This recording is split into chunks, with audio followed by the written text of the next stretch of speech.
Welcome to Talmudic Treasures. Today we're learning Yevamot page 37, which discusses a situation where a person who gets married in one country, we do not want them to go to another country and marry someone else. Even though technically one was allowed to marry two women, however, it needs to be in a situation where they know each other. However, if they are in two different locations, there is a potential disaster that may happen. That as they both have children, it's possible that as they grow up, one will marry into the other. And this is something which is not allowed as they shared the same father.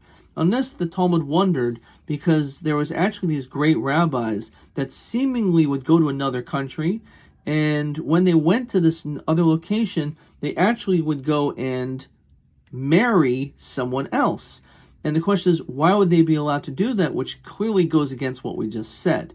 And on this, the Talmud says that because they went away from their hometown, it wasn't that they actually had relations with these women and ended up having families with them, but rather all it was a way for them to be able to have some type of emotional connection with another person.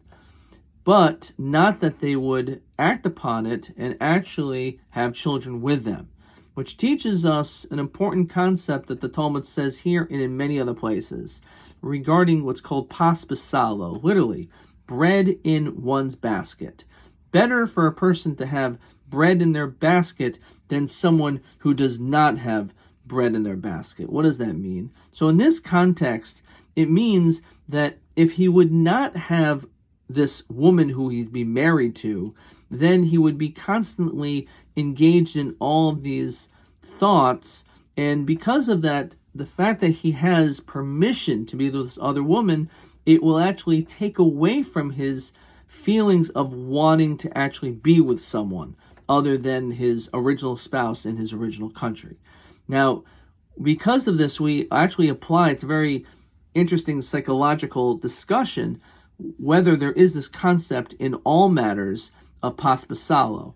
We find this, for example, when it comes to fasting.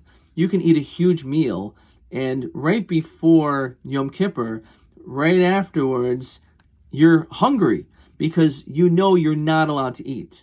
But once you know, let's say it's a regular day and you have a huge meal, the last thing you want to do is eat. But this is because, again, the psychological idea is that when a person has something at hand, they no longer feel that anxiety to want to go gravitate toward it. And it calms them down and not needing it much more.